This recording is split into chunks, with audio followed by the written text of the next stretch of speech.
Assalamualaikum warahmatullahi wabarakatuh. Perkenalkan, nama saya Bahrul Ulum Alamin. Saya akan mempresentasikan sebuah makalah tentang teori belajar konstruktivistik pada mata kuliah teori belajar psikologi dan psikologi pendidikan. Dosen pengampunya yaitu Dr. Qurrati Ahyun. Selanjutnya kita langsung ke presentasinya.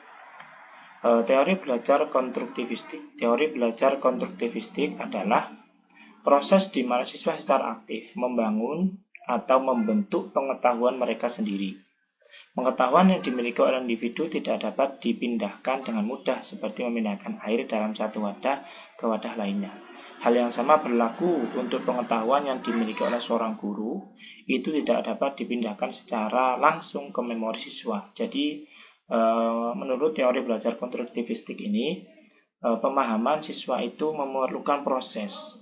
Dan itu, proses tersebut kalau tidak didorong dengan keaktifan siswa, maka akan semakin sulit. Maka dari itu, keaktifan siswa sangat dibutuhkan atau sangat diperlukan dalam teori belajar konstruktivistik ini untuk supaya untuk membangun pemahaman siswa tersebut agar lebih mudah. Sedangkan tokoh-tokoh konstruktivistik yang pertama yaitu Jean Piaget. Mohon maaf ya kalau saya menjelaskan penyebutan namanya keliru karena saya tidak begitu memahami bahasa Inggris. Jean Piaget, Lev Vygotsky yang kedua, yang ketiga Jerome Bruner. Menurut Jean Piaget, paradigma konstruktivisme yang diperkenalkan oleh Piaget membentuk dasar bagi perkembangan strategi kognitif yang dikenal sebagai teori metakognisi.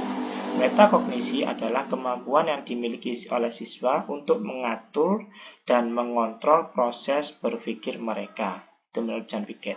Sedangkan menurut Lev Vygotsky, Vygotsky mengungkapkan bahwa teori konstruktivisme merupakan teori yang menyatakan bahwa dalam setiap tahapan pembelajaran terdapat perbedaan kemampuan anak dan mementingkan perkembangan kognitif anak sebagai makhluk sosial dan merupakan bagian integral dari masyarakat. Sedangkan menurut Jerome Bruner, konstruktivistik itu adalah sebuah model pengajaran yang dikembangkan berdasarkan pada pandangan kognitif tentang pelajaran dan prinsip-prinsip konstruktivisme. Di dalam discovery learning, siswa didorong untuk belajar sendiri. Siswa belajar melalui keterlibatan aktif dengan konsep-konsep dan prinsip-prinsip. Dan guru mendorong siswa untuk mendapatkan pengalaman dan melakukan eksperimen yang memungkinkan mereka menemukan prinsip-prinsip untuk diri mereka sendiri. Discovery learning memiliki beberapa keuntungan. Pembelajaran ini membangkitkan keingintahuan mereka untuk bekerja sampai mereka menemukan jawabannya.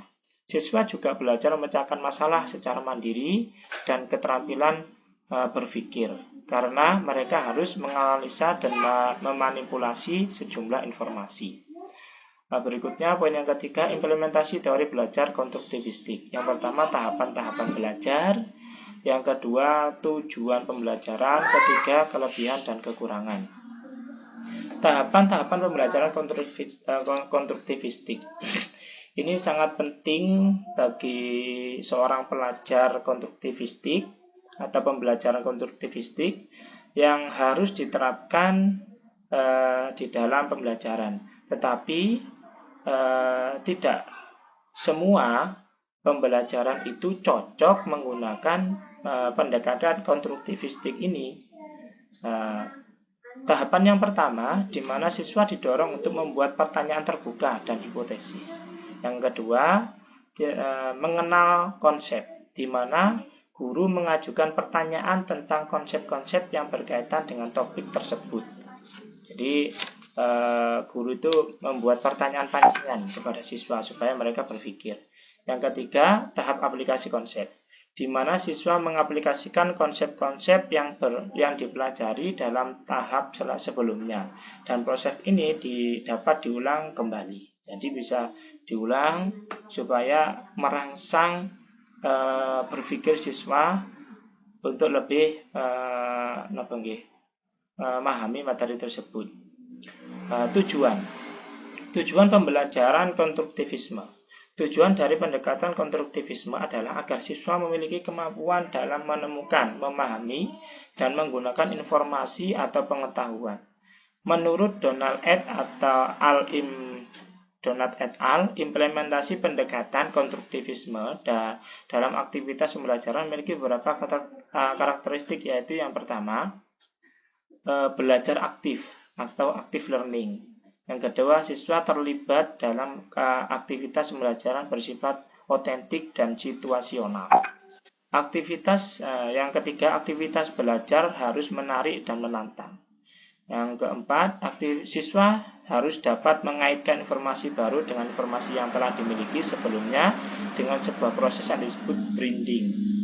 Yang kelima, siswa harus belajar konstruktivisme menjelaskan fenomena berpikir kritis, merumuskan pertanyaan, mengatasi masalah, mampu merefleksikan pengetahuan yang sedang dipelajari.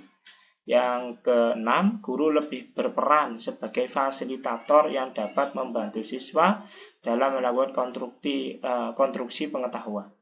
Yang ketujuh, guru harus dapat memberi bantuan berupa scaffolding yang diperlukan oleh siswa dalam membangun proses belajar. Implementasi pendekatan konstruktivisme dalam pembelajaran berjalan dengan baik, di mana dalam pendekatan ini peran guru hanya sebagai pembimbing dan siswa terlibat aktif dalam proses pembelajaran. Meskipun demikian, seperti halnya segala sesuatu dalam dunia pendidikan, pendekatan konstruktivisme itu juga memiliki kelebihan dan kekurangan.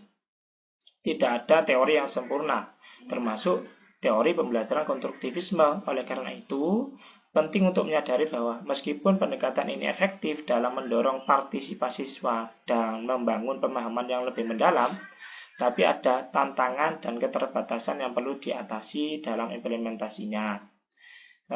Yaitu yang pertama tentang kelebihan dulu ya. Kelebihan pendekatan konstruktivisme di dalam konteks pembelajaran, guru dianggap sebagai satu-satunya sumber belajar. Tetapi kenyataannya bukan hanya guru yang menjadi sumber belajar dalam proses pembelajaran. Guru berperan sebagai fasilitator, sedangkan siswa diharapkan menjadi lebih aktif dalam proses pembelajaran, baik secara teoritis maupun praktis. Dalam teori konstruktivisme, peran guru hanya sebagai pengarah dan penyedia yang dibutuhkan oleh siswa. Mendorong siswa untuk terlibat aktif dalam pembelajaran menjadi tantangan tersendiri bagi guru yang dapat diatasi melalui pemilihan metode yang sesuai dengan materi serta dengan memahami karakteristik siswa. Kelebihan yang kedua yaitu dengan pendekatan konstruktivisme, siswa dapat menjadi lebih aktif dan kreatif dalam pembelajaran. Ini berarti bahwa siswa diharapkan untuk menggabungkan pembelajaran dari sekolah dengan pengalaman di luar sekolah. Pemilihan pendekatan untuk materi tentang makanan halal dan makanan haram kelas 6 itu dianggap yang paling tepat karena sesuai dengan pengalaman di lapangan, sedangkan materi di sekolah dihubungkan dengan pengalaman di lapangan. Seperti anak-anak kan sering kan membedakan, oh ini makanan haram, oh ini makanan halal. Sedangkan teori di sekolah sudah sesuai gitu ya. Yang ketiga, pembelajaran menjadi lebih bermakna karena siswa mampu mengaitkan pelajaran yang diperoleh di sekolah dengan pengalaman pribadi dan informasi yang mereka peroleh dengan baik dari teman, televisi, surat kabar, dan sumber lainnya. Yang keempat, pendekatan konstruktivisme mempromosikan pembelajaran mandiri. Siswa diberi kebebasan untuk menghubungkan pelajaran dari sekolah dengan ilmu-ilmu lain yang mereka dapatkan dari luar lingkungan sekitar, sehingga diharapkan dapat menciptakan hasil pembelajaran yang diinginkan.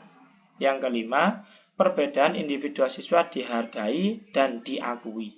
Guru dapat dengan mudah mengidentifikasi siswa yang telah mencapai kemampuan tertentu dan yang masih memerlukan bantuan tambahan. Sedangkan kekurangannya apa? Kekurangan pembelajaran menggunakan teori konstruktivisme secara konseptual adalah suatu proses di mana siswa tidak hanya menerima informasi dari luar dan memprosesnya, tetapi juga terlibat dalam proses aktif membangun pemahaman melalui asimilasi dan akomodasi yang pada akhirnya mempengaruhi struktur kognitifnya. Yang kedua, kekurangannya, teori ini menganggap bahwa siswa adalah subjek aktif dalam pembentukan pengetahuan. Ketiga, peran guru dalam pendekatan ini adalah untuk memfasilitasi transfer pengetahuan kepada siswa agar berjalan dengan lancar. Yang keempat, sarana pembelajaran ditekankan pada aktivitas siswa dalam membangun pengetahuan mereka sendiri. Yang kelima, dalam evaluasi pendekatan ini menekankan bahwa lingkungan pembelajaran harus didukung siswa dalam membentuk pandangan dan interpretasi mereka terhadap realitas, serta dalam melakukan berbagai aktivitas berdasarkan pengalaman mereka. Jadi, kesimpulannya,